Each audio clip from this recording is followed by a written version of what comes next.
आङो 14 नं चिरां दुवार खनसि बियाबनिफ्राय जुदि आं एक्जिस्टिं दासिमबो आं गेमब्लाबो आं बेखौ खाम्फा बरगयारी बिथांनो सेक्रिफाइस खालामदों। बिनि जाहोना बे नङा जे आङो नैबेखौ लुबैनानै मोननो लुबैनानै फैदों। गुबै खोन्थाया जादों जों सेक्रिफाइस खालामबायदों। मानोना हारि दानाय हालाम दानायनि खोन्थाया जोंनियाव फैदों। 40टा बिटिसिनि 40टा समस्तियानो जों साफ्रोमनिबो बियाब। बावहाय गोबाङा गोबां गेम गेलेनो हागौ। उद्धारता होननाय मोनसे राव दङ। प्लास दिनै ग्रेटार इन्टारेस्टआ दुलाराय बर' फरायसा आफाद आरो बर' साहित्य सभानि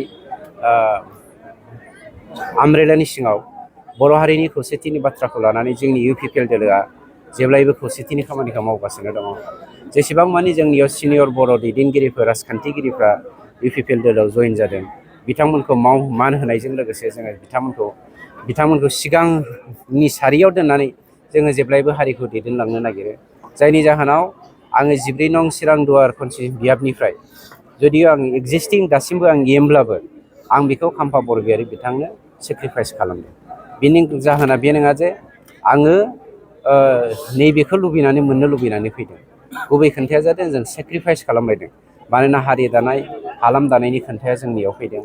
जों गावजों गाव जेसेबां एना एनि जागोन, जाय हाग्रामाया दिनै बर' हारिनि बिश्वासघातक, जाय बर' हारिया जारिमिना मोनदांस' हायै समनिफ्रायनो रोजा रोजा बोसोर सुथुरनि सिङाव हेवमानि मोनसे हारिया दिनै सासे दैदेनगिरि बर' दैदेनगिरि जानानै गावनि हारि, गावनि मान सन्मान, गावनि मर्यादाखौ फाननानै गुबुननि आथिङाव हमनानै गावनि बेक्तिगत स्वार्थखौ जाफुंहोनो नागिरनाय हाग्रामाजों थाया होननानै जोंनि बर' दैदेनगिरिफ्रा खौसे जानानै UPPLआव जयेन जादोंबा जों बिथांमोनखौ मान होनांगोन आरो बे जोंनि मान होनाया जोंनि दायित्व। आङो 14 नं चिरां दुवार खनसि बियाबनिफ्राय जुदि आं एक्जिस्टिं दासिमबो आं गेमब्लाबो आं बेखौ खाम्फा बरगयारी बिथांनो सेक्रिफाइस खालामदों। बिनि जाहोना बे नङा जे आङो नैबेखौ लुबैनानै मोननो लुबैनानै फैदों। गुबै खोन्थाया जादों जों सेक्रिफाइस खालामबायदों। मानोना हारि दानाय हालाम दानायनि खोन्थाया जोंनियाव फैदों। 40टा बिटिसिनि 40टा समस्तियानो जों साफ्रोमनिबो बियाब। बावहाय गोबाङा गोबां गेम गेलेनो हागौ। उद्धारता होननाय मोनसे राव दङ। प्लास दिनै ग्रेटार इन्टारेस्टआ दुलाराय बर' फरायसा आफाद आरो बर' साहित्य सभानि आमब्रेलानि सिङाव बर' हारिनि खौसेथिनि बाथ्राखौ लानानै जोंनि UPPL दोलोआ जेब्लायबो खौसेथिनि खामानिखौ मावगासिनो दङ।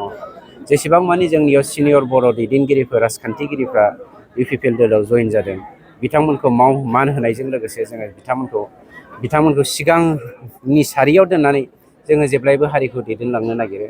जायनि जाहोनाव आङो 14 नं चिरां दुवार खनसि बियाबनिफ्राय जुदि आं एक्जिस्टिं दासिमबो आं गेमब्लाबो आं बेखौ खाम्फा बरगयारी बिथांनो सेक्रिफाइस खालामदों।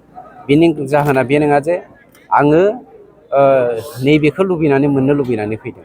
गुबै खोन्थाया जादों जों सेक्रिफाइस खालामबायदों। मानोना हारि दानाय हालाम दानायनि खोन्थाया जोंनियाव फैदों।